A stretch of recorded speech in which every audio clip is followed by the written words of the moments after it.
This demonstration is one of probably several to do with my quilting and painting, generally because it's one of the things I probably do more than anything else these days. So it's a little bit more complicated than just a quick demo. But I'm going to explain what I use and why I do it. The kind of quilted things I do, I tend not to be a quilter, so I tend not to do those beautiful proportioned quilts that have got lots of gorgeous fabric in and they're all perfectly aligned, because that's not really me. So I use recycled fabrics and I paint on it, and at that point I start quilting it and make it into something. As an example, this is a piece of recycled black fabric with, I love bats, I'm fascinated by bats, with bats drinking on a pond in the darkness. And if I hold it up a little closer, you can see that it's painted and it's then been free motion embroidered and it's been quilted, and I've then put it into a quilted frame, and this one is made up as a cushion. It's as far as I've got yet. I'm great at doing that, but I'm not so great at working out what I'm going to do with it. It is one of a group of designs that I did. Another one is a little harvest mouse, just in the moonlight. In some cases I quilt, in some cases I stitch. You can see some of these are actually stitched, hand stitched. Some of this is machine stitched. It's just whatever I fancy doing. I'm a little bit eclectic. And another one is an owl in the darkness. This one needs a little bit more work on the sky. It's got a nice full moon. If I lift it up a little bit closer, you can see that the owl is quilted, and that's just a little bit of sky under there, and I've started that. So that's a sort of 3/4 finished. That one is probably closer to being finished. So that's how they turn out in the end. But that's not how it starts. I have a tendency to only use recycled fabrics wherever possible, unless it's something I'm specifically doing for someone and they've requested a certain type of fabric or certain colours that I don't have. But for the most part, this is what I use. Now, these are pieces of fabric, and there's a wonderful company called Contrado, and they are a printing company. They do print on demand, but they have a lot of leftover fabric, and they will give it away in huge bags if you just pay the postage. And when I'm running a bit short, I get a bag of these. There's all sorts of fabric, lots of cotton based fabric, which is what I tend to use for my quilting. This is a really gorgeous, almost feels like fake suede, beautiful fabric. Also pieces of this, which is like a thin muslin, but again, really good stuff when it comes to doing this sort of thing. Then as the wadding, I use bamboo wadding. It's not terribly thick. It is very eco-friendly, and for me it comes out best for the kind of quilting I do, because I use lots of different methods. I use my hands, I use sewing machine, so it's a little bit eclectic compared to standard quilting, which tends to you always use a sewing machine or you always hand stitch, and I just do whatever I fancy doing, because that's me. So that's the kind of stuff I would use. And what I would do, for example, is I would start off by painting a design on the piece of fabric, whatever takes my fancy.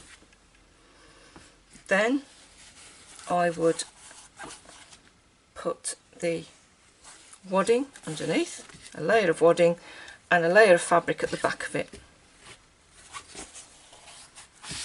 and then I would tack it all together and then start tacking round the design, and then decide from there what else I'm going to do with it.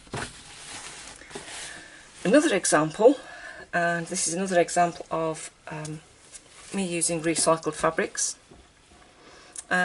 This was a recycled shirt that I made many years ago, and it had these on the back. Yes, I am a bit boxer obsessed. That's no news to anyone who knows me. So what I did is, the shirt wasn't used many times. It was for when I used to show dogs, and I wasn't going to use it again, so I've recycled it, and I've repainted the dogs up a little bit, and I've started to work on the sky. I've got a moon up there. At the moment I haven't got a clue what I'm going to do with it. I kind of like the fact that it makes itself, when I've worked into it a little bit more, it'll work itself out. It'll come, something will come of it. Okay, this was the front of the shirt, which didn't have anything on it. I thought, well, I'm not wasting it. So, because I had a red and a brindle on there, I decided I'd do a white. So this is currently, it has what I would call the flat colour on.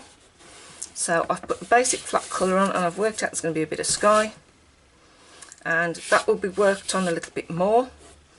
And I've literally just started to kind of tack in where things are going to be, but I will go back to that and I will repaint, and I will start adding other little bits. And again, I'm not entirely sure what it's going to be, but it'll be something. But you can see at the back that there are the layers. The fabric at the front that has the painting on, the bamboo batting, and a backing fabric. And then when that is complete and I've decided what it's going to be, let's say for argument's sake it's going to be a cushion, then I would probably edge it, put a nice back on it, pipe it, whatever else, but this comes first. I'm not saying this is the right way to do it, I'm saying this is my way. I'm not very good at rules. I'm not very good at sticking to rules when it comes to art. If it works for me, it works. If it doesn't, it doesn't, whether it's a rule or not. It's more of a suggestion. So there's that. Of course, you don't have to just do those sort of things. This is a book I did many years ago. You can see it's one of my, it's got all sorts of bits of rubbish in. It's a sketchbook, and it was a, it's got all sorts of junk in it. And I did much the same thing. It was a piece of fabric that I doodled a design on, painted it in, quilted it. Then I did that one on the back, just the same. Again, if I bring that up, you can see that's stitched round, just round the edge, and then I put it onto a book, and that's a quilted book. You can see it's a bit grubby because it is actually now 1990 I did it. Dear God. Yeah, so it's a few years old now. And I can't say it hasn't seen some wear because it's been carried around all sorts of places. So it's not doing too badly. The paint I use for the most part is fabric paint. There are various types of fabric paints. When I did this, there weren't many types of fabric paint. It was mainly Dylon, and you could get a couple of other kinds, but they were a little bit flakier and didn't necessarily wash as well. All of this, I don't wash the book obviously, but all of these will be washable. When that's finished, you'll be able to wash it. There is no point in making things that you're either going to wear or you're going to have on your furniture if you can't wash them. So it is all washable. These days there's some fantastic fabric paints, different brands, or sometimes you can use acrylic with a fabric medium. If you're looking for colours that you can't get in fabric paints, which they don't have the range of colours that you often need for natural animals in particular. But I love working with fabric paint. I've worked with it now for many, many years and I adore it. And I'll paint anything I paint people's clothes, jackets. I've done the backs, the wheel covers for cars. I've painted all manner of weird stuff.